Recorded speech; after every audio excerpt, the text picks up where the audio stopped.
Hey, you rusty freaks. You can always learn more tips and tricks like these from our collaborative Discord called Premature Rustification. We have over 61,000 hours of Rust experience between us. We're happy to help. See you there. Surviving attacks, raids, or someone going deep depends on many factors like base design, stealth, hiding tricks, what weapons you have, PvP rockets, grenades, or traps and turrets.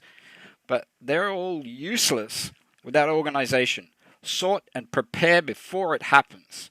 This stuff is especially important the bigger your base gets. Listen up, you Zerglers. Tips. So I want to teach people about organization because I see people fail getting deeped on. Just watch any number of Beachels' videos and you'll see a whole bunch of things going wrong. For starters, shotgun traps from your entrance like this don't work. They're pointless. You can shoot them out if you've been killed and you're waiting for your bag timer. People can just crouch under them like this. So you need to have a drop down like I usually do in my videos, like the one in the top right corner now. Or in a jump up situation. Like, see, I have to jump up here to keep going further, but then this is going to be behind me. There's no real way to get around that. So those are the only ways you can use shotgun traps.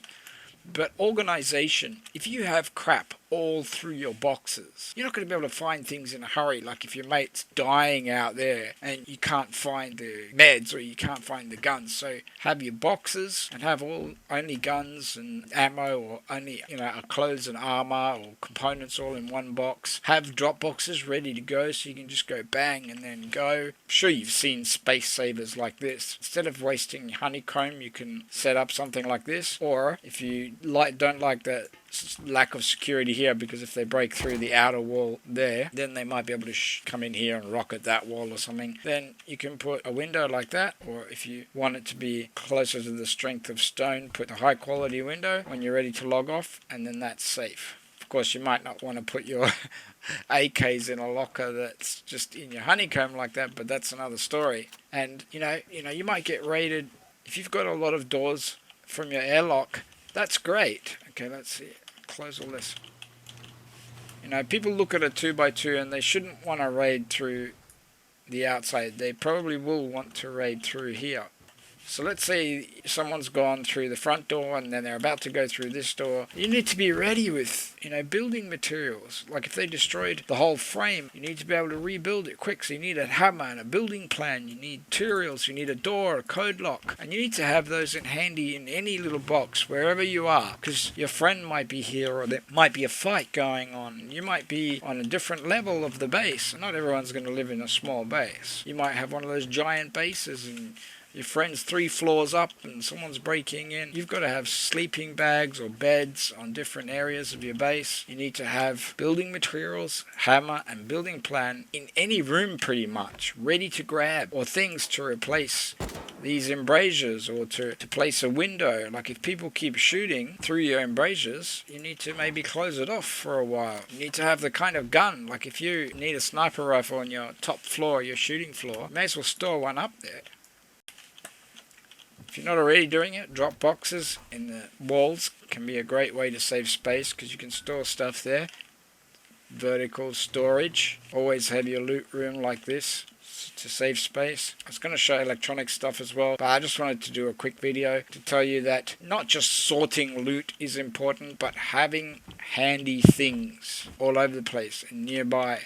Now this is an awesome trick, exactly like the sort of thing you'll learn from following the Discord I mentioned at the start. They're smart, they work things like this out. See the heartbeat sensor? Well, if you hook one of these buttons, which provides just a jolt of electricity, if you hook that button up to the heartbeat sensor and then another electrical line from the heartbeat sensor back to a light like this one, when you press that button, if there's anyone near that heartbeat sensor, the light will come on.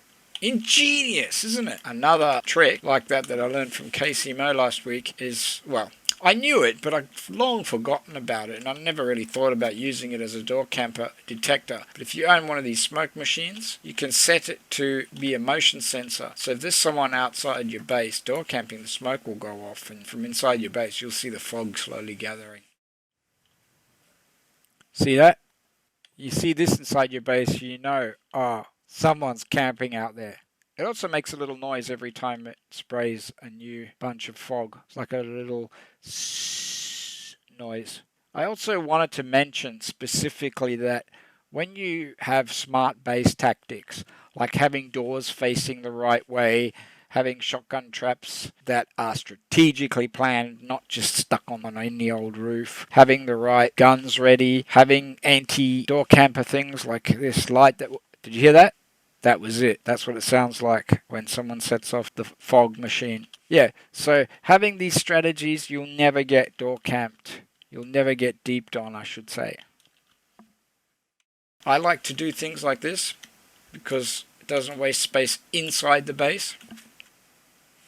I don't have to risk, going outdoors. I can literally just come here, remove the glass, use the workbench, say I want to research that, and then replace the glass. Easy peasy.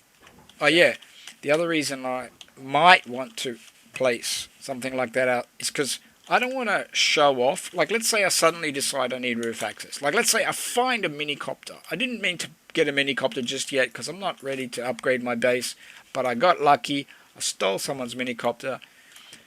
So I want to put a ladder somewhere kind of not obvious on my base so it doesn't stand out. So let's say I put a ladder there. But from the ground floor, I don't want it to be obvious that there's a way up. So I just sneakily use that. Then I'll use this ladder just as a temporary thing now that I've brought the minicopter here, because let's just assume I just stole it. Even though it's just a 2x2, a generic 2x2, I can convert this into a nice little helipad. You don't have to make it easier for yourself, but flying's pretty tricky in this game. Any little advantage you can give yourself, I would do it. Then you can very easily put a roller door there and then wall in everything here. Can't wall this because of the minicopter, but yeah, just wall the whole thing in. Have a roller door here. And here's the big trick for nighttime landings. This is the best. I know it's really expensive if you don't have it, but it's worth it. You can put these all over the place just so that when you arrive at night, you know that this is the entrance to your new helicopter base.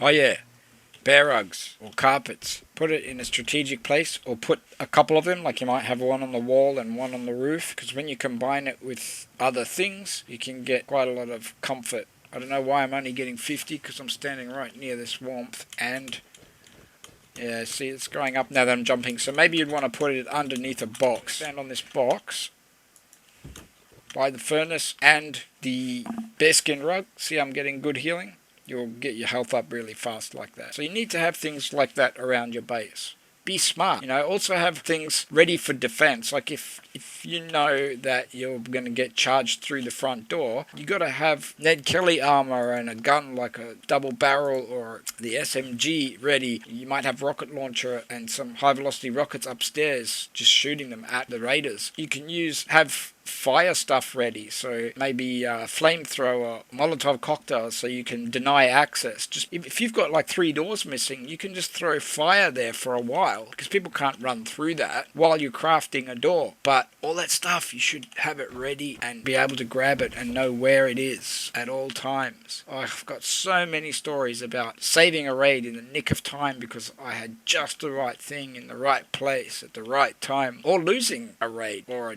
someone trying to get through because I didn't have the right thing at the right time. Alright, that's a long enough YouTube video. I hope that helped. If you like this sort of content, let me know. There's heaps more tips and tricks. Don't forget to hit like and subscribe on your way out, and consider becoming a patron. For less than a cup of coffee a week, you can really support me. Check out the Discord. It's free, and have fun. Peace, love, and mung beans. Usually I find something weird for you guys, but this is more funny weird. The older ones amongst you guys, like me, will remember Enter the Dragon as this awesome movie, but why is there an Asian Hitler?